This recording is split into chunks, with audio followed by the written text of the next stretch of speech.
They said my ex-husband was dead, but that was before I heard his voice at his own funeral. The rain had stopped, just as I reached Ashridge, that small American town that once pretended to forget us. 12 years since the divorce, yet the streets still remembered. The same diner, the same church, the same cracked pavement that once held our vows and our lies. I came because people expect closure at a funeral, but I didn't believe in closure. Not for Daniel. Not for what he did. The chapel smelled of lilies and wet coats. The air was too still, like everyone was waiting for something unsaid. His new wife, Evelyn, sat in the front pew, spine straight as if grief were a performance. Their son, Mark, stared at the coffin like it was homework he couldn't finish. I sat in the back, hoping no one would notice. They noticed. When Pastor Haynes started speaking, I barely listened. Words about peace, rest, and forgiveness. Then I saw a small black recorder on the casket, red light blinking. The pastor hesitated, looked at Evelyn, then pressed play. Daniel's voice filled the chapel. Calm, clear, undeniably him. If you're hearing this, I'm gone. But before you bury what's left of me, you need to know why. A murmur rippled through the pews. Evelyn's hand flew to her mouth. My pulse slowed, not sped up.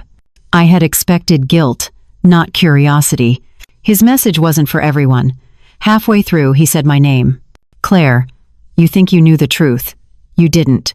Look for the file, the one I hid after the night by the lake. Then silence. The recorder clicked off. The entire chapel held its breath. Evelyn turned, eyes sharp as glass. What file? She asked, but not to anyone in particular. My body answered before my voice did. I stood, walked out, and didn't look back. Outside, the cold air felt like freedom pretending to be forgiveness. I didn't plan to drive to the lake house.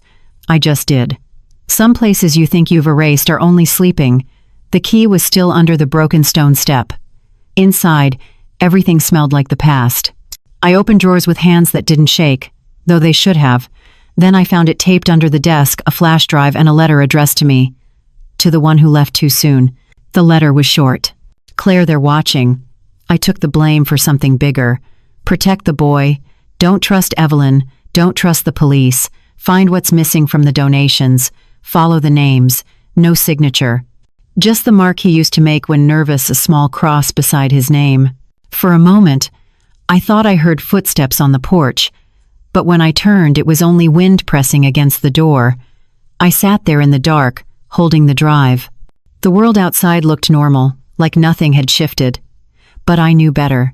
Back in my car, I plugged the flash drive into the dashboard. Instead of files, a recording started. His voice again, whispering as if from inside the car. Claire, if you're hearing this, they'll know soon. The headlights flickered. Another car passed slowly down the road, headlights off. I should have driven away. I didn't. Because part of me needed to know what Daniel had done and why his ghost still had things to confess. When I got home that night, I locked every door twice. I told myself it was just nerves, but the silence felt staged, too careful, like someone had already been there. The flash drive sat on the table, small, harmless, and capable of undoing everything I thought I knew about Daniel. I waited until sunrise to open it.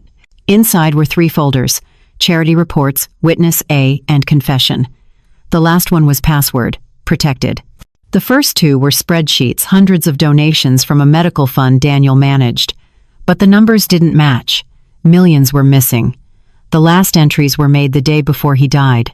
I copied everything to my laptop and called the only person I trusted halfway, Detective Miller, a man who'd once investigated Daniel's company for fraud before the case disappeared. He didn't pick up. 10 minutes later, I got a text from an unknown number. Stop digging, Claire. He died for a reason. I stared at that message for a long time. Then I did what I always do when I'm afraid I worked. My hands needed something to do, even if my mind couldn't rest. I printed every file, highlighted every irregular number, and circled one repeated name, Ashridge Health Foundation. It was supposed to be a charity for veterans. Daniel had volunteered there. I had volunteered there, until the night by the lake. That night had lived behind glass in my head, fogged but unbroken. A storm, an argument, Daniel's headlights in the rain. I remembered shouting something I never told anyone, then silence, then water. He came home soaked and trembling, said he had taken care of it. I never asked what it was. Now I wondered if he was talking about money or a person. At noon, Evelyn showed up. She didn't knock. "You opened it," she said, eyes flicking to the laptop. "He warned you not to." "Warn me about what?" Her smile was dry, practiced. "About what happens to people who don't let the dead stay dead." She walked around the kitchen like she owned it. "You think he loved you enough to tell you everything? You were just insurance." She left as quietly as she came, leaving behind the faint smell of her perfume and a half sentence that wouldn't leave my head. Insurance. That night I drove to the Ashridge Health Foundation office. It was closed, dark, but through the glass door, I saw something strange light from a computer screen still on. Inside, papers scattered, drawers open, a coffee cup still steaming. I should have called the police. I didn't. I walked in. The screen showed an email half-written. Subject, confession, if anything happens to me. It was from Daniel. The message ended mid-sentence. The recipient field read only one name. E.M. Evelyn's initials. Footsteps behind me. I turned. A flashlight hit my eyes.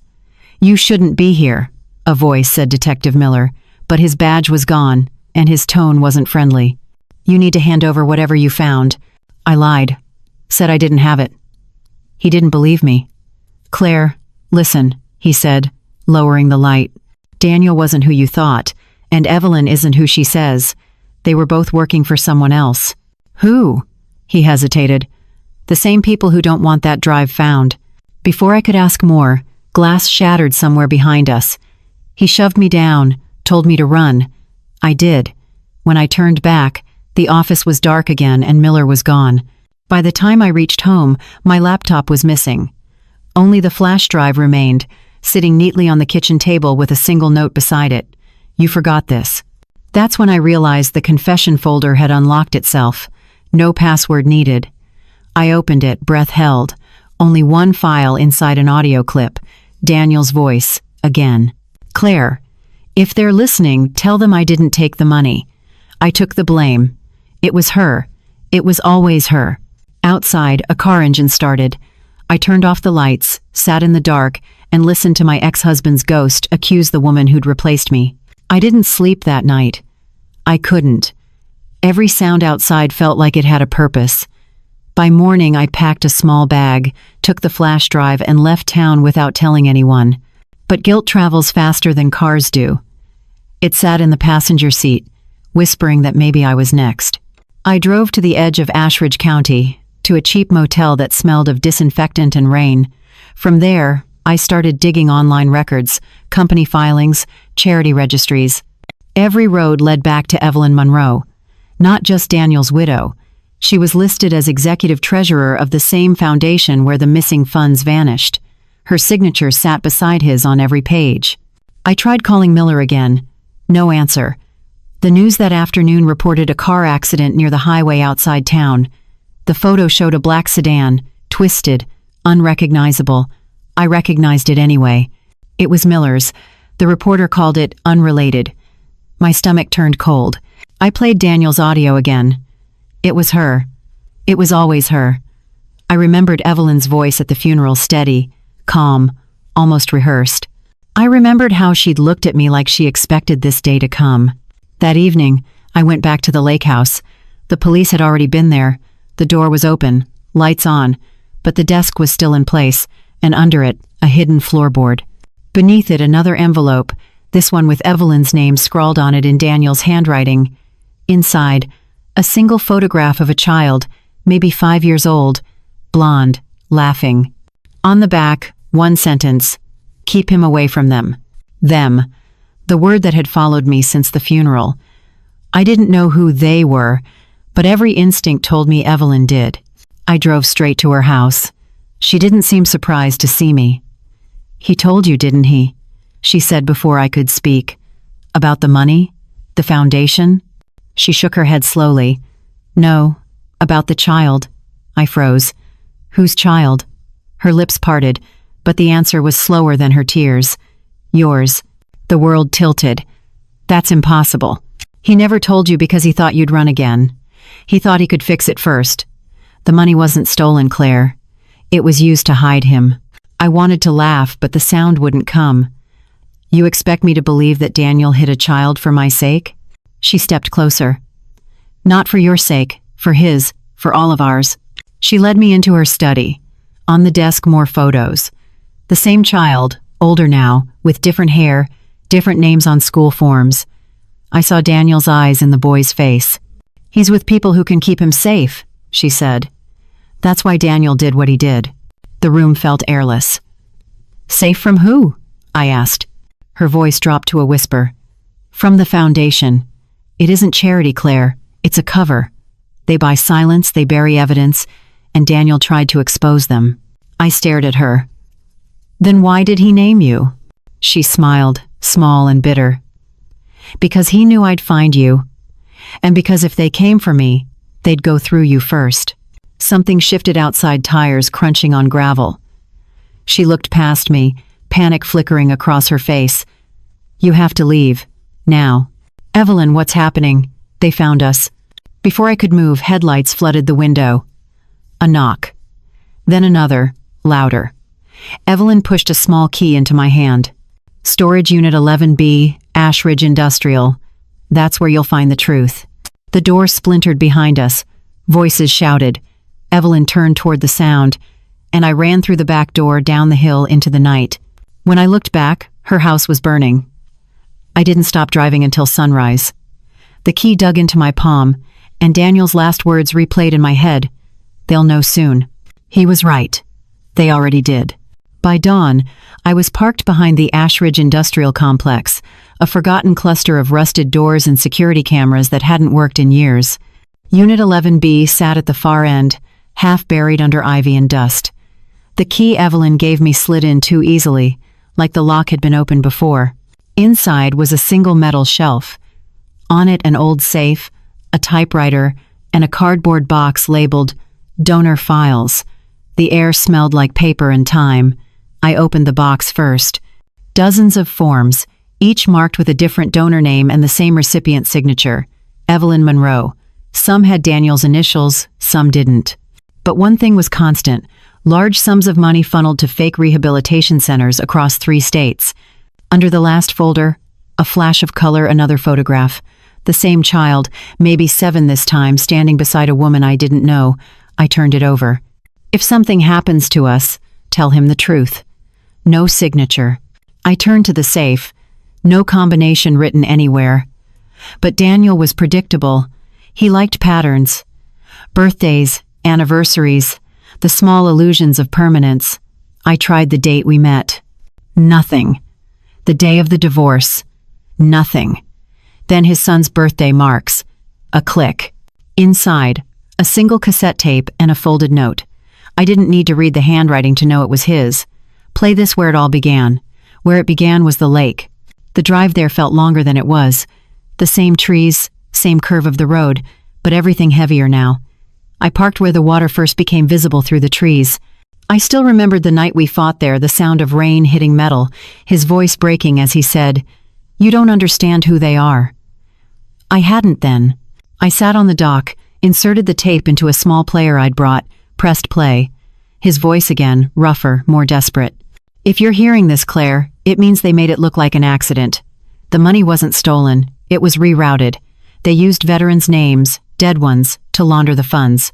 I tried to expose it, but Evelyn, she made a deal. To protect the boy. Our boy." The dock groaned under my weight. I rewound, listened again. Our boy. The words felt unreal, like someone else's confession. He continued, "I didn't tell you because I didn't want him dragged into this. I thought if I took the blame, they'd let him live free. If you found this, it means they didn't stop. Find him, Claire. Don't trust anyone who offers to help, especially the police." Static swallowed the rest. I sat there until the water caught the first light of morning. Somewhere in the distance, a car door closed. I turned off the player, heart pounding. When I looked up, a man stood at the tree-lined black jacket, still as stone. Too far to see his face, close enough to know he was watching. I grabbed the tape, ran to the car, and drove blind until the town disappeared behind me. Every mirror felt like a window someone else was looking through. That night, I stopped at a rest area. The boy's photo lay on the passenger seat beside Daniel's tape. I stared at his smile, the easy innocence of it, and whispered, "If you're real, I'll find you." My phone buzzed. No number, just a voice message. I pressed play. Static, then a whisper, Daniel's again. "You're close. Don't stop." I froze. That message came from my own number. I didn't drive anywhere for an hour. I just sat there, engine off, headlights dimmed, replaying that message over and over. Daniel's voice, from my number, saying, "You're close. Don't stop." It wasn't possible. His phone was gone, buried with him, or so I thought. But whoever had sent that message wanted me to believe he was still speaking. I opened my laptop and pulled up everything tied to the Ashridge Health Foundation. One of the rehab centers on Daniel's list was in a nearby County Glenmore. I checked the address. It wasn't a clinic anymore. It had been shut down 2 years earlier after a fire that killed 2 patients. No public names, no photos, just a note. Record sealed by state order. I drove there before sunrise. The building was still standing, barely. The smell of burnt insulation clung to the walls. I stepped through the ash-covered hallways until I found what I was looking for, a wall of framed photographs that had survived the fire. Staff, volunteers, donors. And in the second row, between 2 doctors, stood Daniel. His hand rested on the shoulder of the same boy from the photo I'd found. Someone else had written something in marker at the bottom of the frame. "He's not gone. He's hidden." That night, I rented another motel room and searched the name of the doctor next to Daniel, Dr. Alan Reese. His license had been revoked. His last known address was a post office box in another state. But one record stood out. 5 years ago, he'd filed a legal guardianship claim for a child listed only as AM. A.M. could have meant anything. A middle name, a code, a warning. But then I remembered Evelyn's son's initials, Mark Allen. Allen. If Daniel had used AM as a decoy, then maybe the boy wasn't dead or missing. Maybe he'd been passed off as someone else, someone protected. I called every Reese in the surrounding counties until one answered, a tired-sounding woman who ran a foster home near the Glenmore border. "Did Dr. Reese ever bring a child to you? Around 7 or 8 years old? Blonde hair, blue eyes?" A long pause. Then, "You must be Claire." My chest tightened. "How do you know my name?" "He told me you'd call one day. Said you'd ask about the boy. Is he safe?" "He was. Until last night." She hung up. I drove there within an hour, ignoring every red light. The foster home sat behind a chain-link fence, porch lights flickering. The front door was open. Inside, silence, papers scattered. The woman I'd spoken to lay unconscious on the floor, pulse faint but there. I called emergency services, then searched the rooms. The boy's bed was empty, sheets torn, on the window pane, written in dust with a finger. He found me. The police arrived minutes later, but I didn't stay.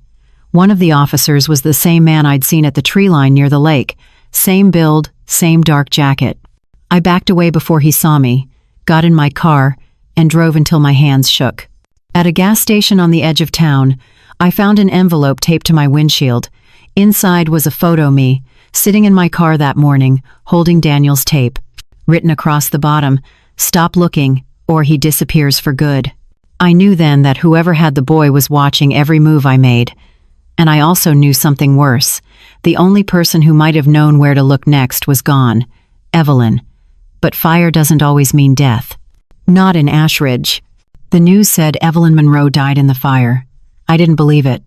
Not after everything Daniel had said. Not after the message that came from my own number. People like Evelyn didn't vanish, they changed names. They shifted shadows. So I drove back to the ruins of her house anyway. By the time I got there, police tape fluttered like dead flags. The air smelled of melted plastic and rain. The fire had eaten through most of the frame, but the basement door was still locked. I pried it open and went down with a flashlight. The walls were lined with boxes labeled in Daniel's handwriting, receipts, contracts, hospital files, but one box stood out. It was newer, sealed with black tape. I opened it carefully. Inside were fake IDs, each with Evelyn's face under different names: Rebecca Vaughn, Ellen Morris, Lisa Reese. One of them carried a recent date issued 2 months ago in another state, the same state where Dr. Alan Reese had vanished. I didn't have to wonder long. A faint sound came from above footsteps, deliberate, slow. I turned off the light, pressed myself against the wall. The steps paused near the basement door. Then a woman's voice, calm, almost gentle. "Claire, if you're down there, we need to talk." It was her, Evelyn. I didn't move. She sighed. "You think I wanted this? I tried to keep you out of it." But Daniel couldn't let go. I finally stepped into the light. She looked the same, unburned, alive, wearing the same coat she'd had the night her house went up in flames. "You faked it," I said. "I had to," she replied. "They were coming for me next." I pointed at the IDs. "You and Dr. Reese, you're working together." Her lips tightened. "He took the boy. I helped him. You wouldn't understand. Try me." Evelyn's expression softened, almost pitying. "Daniel found something, proof the foundation was laundering defense contracts through the charity. They used veterans' names to mask transactions. He wanted to expose it, but they threatened the boy. The only way to save him was to make him disappear. So Reese adopted him under another name." "And you?" I asked. "I kept the foundation quiet, until Daniel panicked, until he left you that recording." I took a step closer. "Where's the boy now?" She hesitated.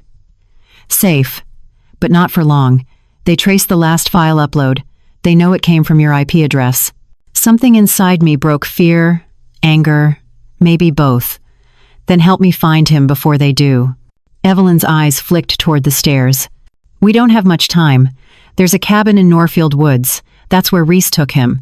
But listen to me, Claire. Don't bring anyone else. Not even the police. They're compromised." Before I could answer, the sound of tires screeched outside. Headlights flashed across the broken window. Evelyn's face went white. "They're here." She shoved a small flash drive into my hand. "Everything Daniel died for is on this. If I don't make it out, you show it to the press. Not the cops. The press." The front door burst open. Voices shouted. I ducked behind the furnace as Evelyn ran up the stairs. A gunshot cracked. Then silence. When I finally came out, she was gone again. No body, no blood, just the smell of gunpowder and wet ash. I drove to Norfield Woods that night. The roads were empty, trees bending low like they were listening. The flash drive sat on the passenger seat, glinting under the dashboard light. At the edge of the forest, a faint light flickered through the trees, a cabin window. I parked, turned off the engine, and listened. Somewhere out there, a child was laughing. And then another voice answered him. A man's voice I hadn't heard in years. "Daniel." The sound froze me. It wasn't a recording this time, it was alive, real, carried on the wind. Daniel's voice, low and steady, followed by a child's laughter. I killed the headlights and stepped out into the dark. The cold air cut like glass. Somewhere ahead, behind a thin curtain of pine, a light pulsed from the cabin window.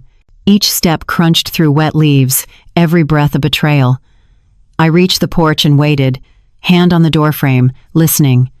The boy's voice again. "Tell her the story, Dad." Then silence.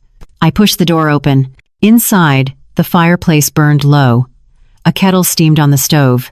2 chairs faced the window, both empty. And on the table, a small tape recorder blinked red. I pressed play. Daniel's voice filled the room. "If you're here, Claire, it means Evelyn kept her word. I didn't make it, but the boy did. His name's Aaron now. Don't let them find him. They'll call you paranoid. They'll say I was corrupt, but it's all in the files. The Reese account, the fake donors, the payments to officials, they're all part of the same circle." The message stopped. But then, under the static, I heard something else. A shuffle behind me. A man stood by the door. I knew that face even before the light hit it. Dr. Alan Reese. "You shouldn't have come here," he said. His voice wasn't cruel, just tired. "Where is he?" I asked. "Safe," he said. "For now. Daniel asked me to keep him off the grid. But you've made that impossible." I stepped closer. "I just want the truth." He sighed. Truth doesn't save people. It kills them slower. Before I could answer, the boy appeared maybe 10 now, older than in the photos, same blonde hair, same cautious eyes. He stood halfway down the stairs, holding a stuffed bear by one arm. "Claire," Reese said softly, "he doesn't know who you are." I looked at the boy, and everything inside me went still. His expression was calm, curious, but there was something else, something Daniel-like in his posture.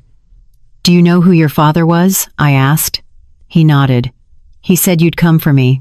Reese looked at him sharply. "Aaron," but the boy interrupted, pointing at the window. "They're here." Headlights cut through the forest again, brighter this time, closer.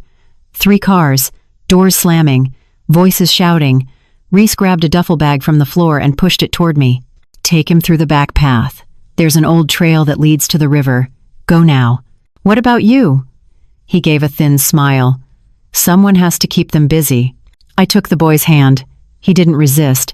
We ran through the back door and into the woods. Branches whipped my face, the ground slick from rain. Behind us, a gunshot cracked the night, then another. By the time we reached the river, I was shaking. The boy didn't speak. He just stared at the dark water. I wanted to tell him everything, that Daniel was gone, that Evelyn might be too, that the world wasn't supposed to treat people like chess pieces, but all I said was, "We'll keep moving." He looked up. "You're not afraid?" I smiled, though my voice broke. "Only of stopping." We crossed the river on foot, water freezing around our ankles. On the far side, I turned back once. The cabin was a flicker of flame between the trees. Reese had bought us time, nothing more. We walked until the stars disappeared into cloud. My body wanted rest, but my mind knew better. Every person who had tried to help me had vanished. Every truth Daniel had left behind had cost someone their life. And yet, for the first time since the funeral, I felt something that wasn't fear. It was purpose. By dawn, the boy slept in the back seat of my car. I watched him breathe, the faint rhythm of innocence inside chaos. Then my phone buzzed again. Unknown number. One message. "You can't protect him alone." I looked at the boy, then at the road ahead. Whoever sent that message was right about one thing. I couldn't run forever, but I could make them chase me. The boy slept most of the drive north. His head rested against the window, the morning light carving faint gold through the glass. I tried not to look at him too long. Every time I did, I saw Daniel, the same angle of the jaw, the same quiet way of thinking before speaking. The resemblance hurt. It also made me feel less alone.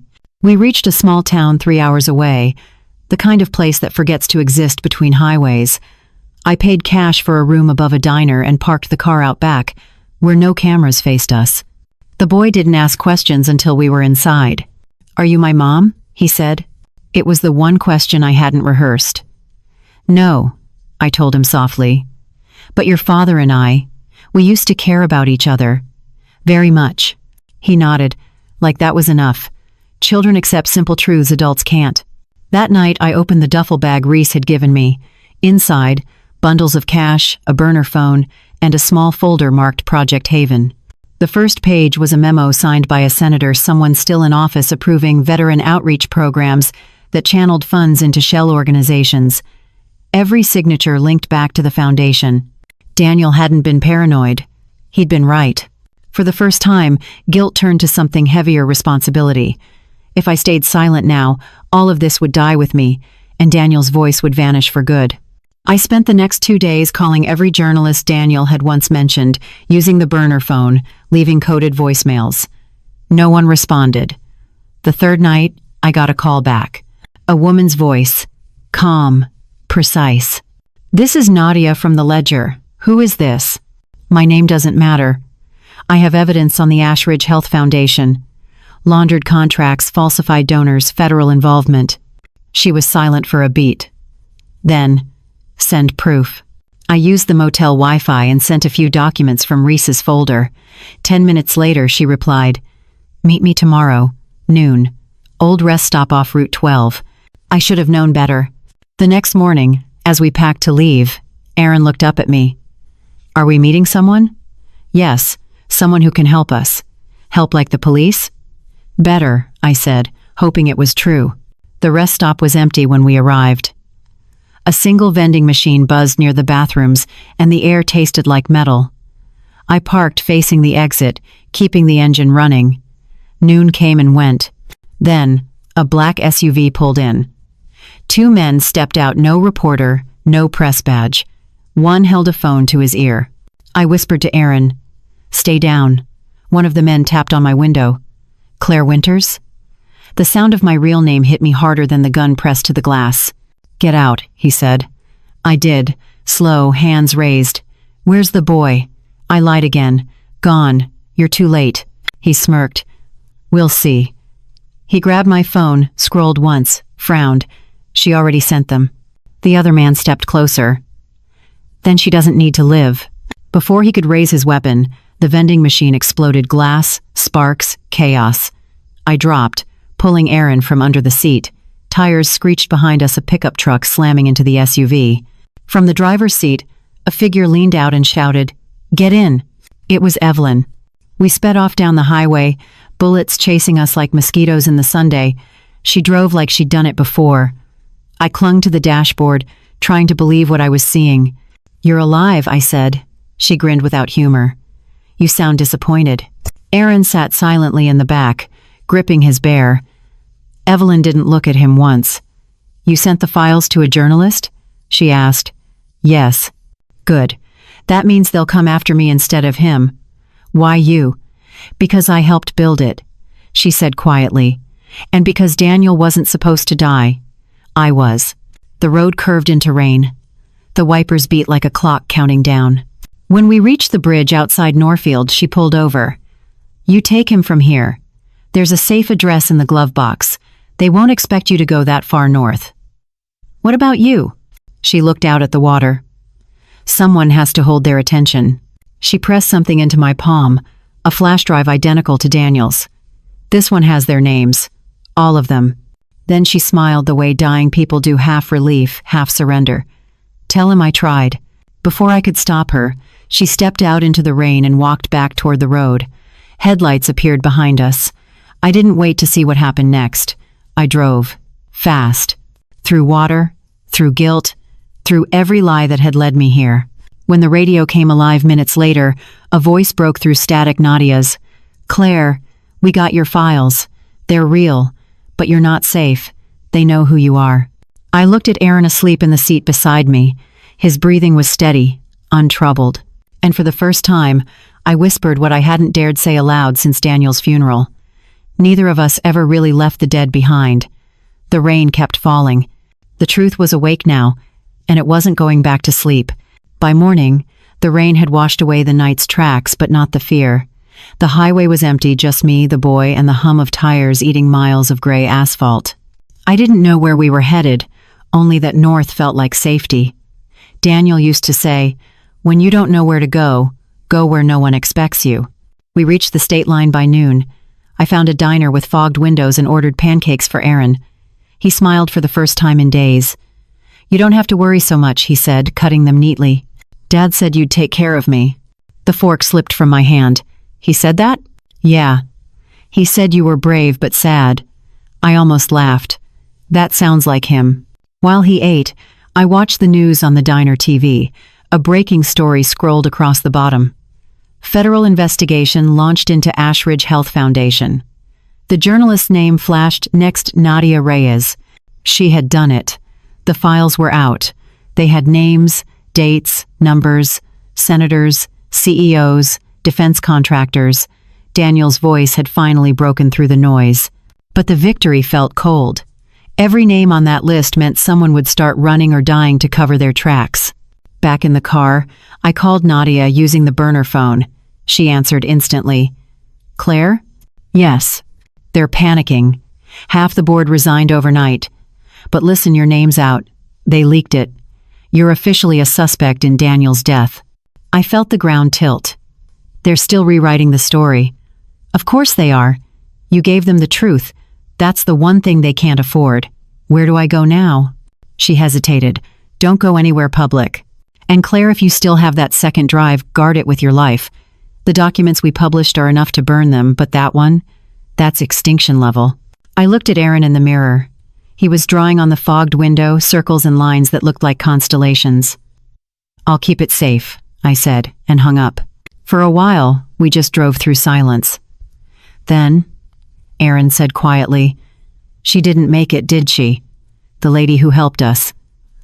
I shook my head. "She bought us time." He nodded, eyes still on the window. "Dad said sometimes good people have to do bad things to stop worse ones." "He was right," I said, "but he forgot to tell you what it costs." By dusk, we reached the address Evelyn had left in the glove box, an old farmhouse near the edge of a lake, isolated, forgotten. It reminded me of the one Daniel and I once owned, back when love was simpler and lies were smaller.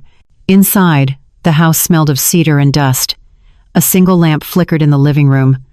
On the table sat a sealed envelope with my name. The handwriting was unmistakable Daniel's. I opened it slowly. Inside was a photograph of him holding Aaron as a baby, and a note. "If you found this, it means I couldn't fix what I broke. Don't waste the rest of your life cleaning up my mistakes. Raise him to be honest, not afraid. The world only changes when the truth stops whispering." For the first time, I cried not from fear, but from understanding. The next morning, the radio crackled with updates. Arrests. Raids. The Ash Ridge Health Foundation officially dissolved. Reporters swarmed the names Daniel had uncovered. The empire was crumbling. And yet, peace didn't come. Every shadow outside still looked like a car waiting too long. Every sound of tires made my heart race. But there was something new inside me resolve. I stood by the window, watching sunlight pour across the water, and said to no one, "It's over." Aaron looked up from the floor. "No," he said softly. "It's beginning." He was right. I called Nadia one last time. "If anything happens to me, make sure the world knows Daniel wasn't the villain. He was the warning," she promised. That night, I burned the last flash drive. Not out of fear, but release. The world already had its proof. I didn't need ghosts anymore. As the flames rose, I saw Daniel's face in the reflection, half light, half memory. "You got your confession," I whispered. "Now let me have my peace." When the fire died, I stepped outside. The air was cold, but clean. The boy slept upstairs, dreaming of a future without secrets. And for the first time since his voice broke through that funeral hall, I finally believed him. Some ghosts don't come to haunt. They come to set you free. Morning came too quiet. The lake was still, sky silvered like metal. I brewed coffee, the first real calm in weeks, until the sound of a single engine rolled down the dirt road. Not fast. Controlled. A black sedan.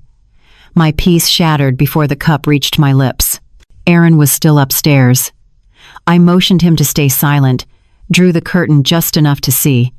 One man stepped out, gray suit, polished shoes that didn't belong on a country road. He carried no badge, only certainty. He looked up, straight at the window, and smiled. He didn't need to knock. I opened the door first. "You found me," I said. "Finding you wasn't hard," he replied. "You're the only one who didn't run." His tone was almost polite. "May I?" He stepped in without waiting. The air shifted, heavy. "You've caused a mess, Miss Winters. Files everywhere, headlines, senators crying on live TV. Quite the spectacle." "Truth has a way of surviving spectacle," I said. He smiled faintly. "Truth is only dangerous when people believe it. That's why I'm here to make sure they don't." He reached into his coat, not for a gun but for a folder. "Your ex-husband left behind more than documents. He had insurance, a final recording. We retrieved it." He slid the folder open. Inside, a photo of Daniel at his desk, time-stamped the night before his death. Next to him sat Evelyn. "She didn't burn either," he said softly. "She works for us now." The words hit like ice. "You're lying," he shrugged. "Am I? Or did she lie to you, just long enough to deliver what we needed?" I didn't answer. Upstairs, a floorboard creaked, his head tilted slightly. "You're not alone." Before he could move, I threw the coffee straight into his face and ran. Aaron was already at the back door, eyes wide. "Go!" I shouted. We sprinted through the woods toward the river. Behind us, footsteps fast, deliberate. Then a shot. Bark exploded beside my shoulder. Aaron tripped, but I pulled him up, heart hammering. The world narrowed to survival and breath. We reached the bridge, a rusted structure Daniel once helped rebuild for charity. A cruel symmetry. I shoved Aaron behind a beam. If anything happens, you keep running, understand? He nodded, tears cutting through dirt. You'll come, right? I'll be right behind you. The agent emerged from the trees, calm, gun raised. You don't have to die for him, Claire. You just have to hand him over. I stepped into view. You already took everything else. You don't get him. He sighed. Daniel said the same thing. Then maybe he was right. The shot came faster than thought. I ducked, grabbed the metal bar, swung low. The gun clattered. I kicked it off the bridge into the river below. He lunged, grabbed my arm, but I pushed back with everything I had left. We both slipped. His weight dragged me halfway over the edge. For a second, I saw his reflection in the water, a man with no face, only intent. I whispered, "Tell them the truth when you see him," and slammed my elbow into his ribs. He fell backward into the river, the current swallowing him whole. Silence. Then Aaron's small voice, "He's gone?" "Yes," I said, trembling. "He's gone." We walked back through the woods as sirens rose in the distance. I didn't wait to see if they were real or echoes. By the time we reached the cabin, the horizon was bleeding orange. Inside, I found one last envelope taped under the table. Daniel's handwriting again. "If it ever comes to this, don't run anymore. Finish what I couldn't." Inside the envelope, a flash drive, the third one, labeled Ashridge Full Archive. I stared at it, shaking. This was the end or the beginning. Maybe both. I plugged it into my laptop. Videos, ledgers, recorded calls, names and faces of everyone who'd bought silence. The kind of proof that collapses empires. Aaron watched me. "What are you going to do? Tell the world," I said. I uploaded every file, every recording to the same journalist who had helped me before. It took 5 minutes. 5 minutes to end years of rot. Then I sat back, holding Daniel's last photo, and whispered, "We're done running." Outside, dawn rose over the lake, clean, final, indifferent. For the first time, I felt the world shift toward balance. It wasn't justice, but it was enough. It took less than 24 hours for the story to ignite. By sunrise, every major network carried the leak. Senators stepped down on live television. Federal agents raided the Ashridge headquarters. The news called it the largest charity fraud in U.S. history. I watched from the cabin, the screen flickering against the half-dark room. Daniel's face appeared once his old staff photo tagged whistleblower suspected in disappearance. For the first time, his name wasn't dragged through mud. It was spoken with respect, almost reverence. Aaron sat beside me, knees pulled to his chest. "They're talking about Dad," he whispered. "Yes," I said. "He didn't do the bad things, did he?" "No, he tried to stop them." "Then, he was good?" I hesitated. "He was human, but he did the right thing at the end. That's what matters." We stayed there through the day, listening to the world unravel and rebuild in real time. Journalists traced the money trail through Congress, defense contractors, even the very law firms that had once protected them. People I'd seen shaking hands at charity galas were now in handcuffs. By evening, I packed our few things. I couldn't stay in that cabin forever. Too many ghosts in the walls. The river outside had turned quiet again, no longer a hiding place, just water. Before leaving, I went to the bridge where I'd fought the agent. His body had been found downstream that morning. The news called it an accident during pursuit. Maybe that was mercy. Maybe not. I dropped a single lily into the current. It spun once before disappearing beneath the surface. Driving north, I realized I wasn't running this time. I was moving forward. Aaron hummed softly beside me, tracing shapes on the window again. I asked him what he was drawing. "New stars," he said. "Ones nobody's named yet." Somewhere between states, the burner phone buzzed one last time. A message from Nadia. "They're safe. You're clear. Go live." I deleted it without replying. I didn't need words anymore. The truth had already spoken louder than any of us. We stopped at a rest area overlooking wide-open fields. The sky looked impossibly large. I sat on the hood of the car, breathing air that didn't carry fear. For the first time, I let silence just be silence. Aaron came up beside me. "What are we going to do now?" "We start over," I said. "Like a new story?" "Yes," I smiled. "But this one we write ourselves." That night, I opened Daniel's last letter again. The ink had faded, but the final line still burned clear. "If you ever forgive me, let it be by living." So I did. The next morning we crossed into Canada, no one stopping us. No sirens, no ghosts. Just wind, cold and honest. I found a small cottage near the coast and used a false name to rent it. Something simple, ordinary. Days turned into weeks. Aaron started school under his new name. I found work at a clinic, quiet, steady. The world went back to pretending everything was normal. Sometimes, late at night, when the sea was loud, I played Daniel's last tape again. Not for clues. Not for guilt. Just to remember the sound of a man who finally chose truth over survival. And every time his voice ended, I whispered the same words. "You were right, Daniel. The truth hurts, but it heals too." It's been 2 years since the funeral that was never quiet. The news cycle has moved on. New scandals replaced the old ones. New villains took the headlines. But sometimes, when a journalist mentions the Ashridge expose, I still feel Daniel in the room like he's listening. Not haunting, just present. Aaron's 12 now. He doesn't ask about the past much. He knows his father was brave, that he helped stop something terrible. That's enough for a child. Maybe that's enough for me too. On weekends, we walk along the coast near our small town. He collects stones. I collect moments, the kind that cost nothing but feel like fortune. I've learned that truth doesn't end things. It only reveals them. You think the world will break open when the secret comes out, but it doesn't. It exhales, quietly. And the noise that follows isn't chaos, it's clarity. I still work at the clinic. It's ordinary, repetitive, and wonderfully uneventful. No headlines, no hidden files, no coded calls. Just people trying to heal in their own ways.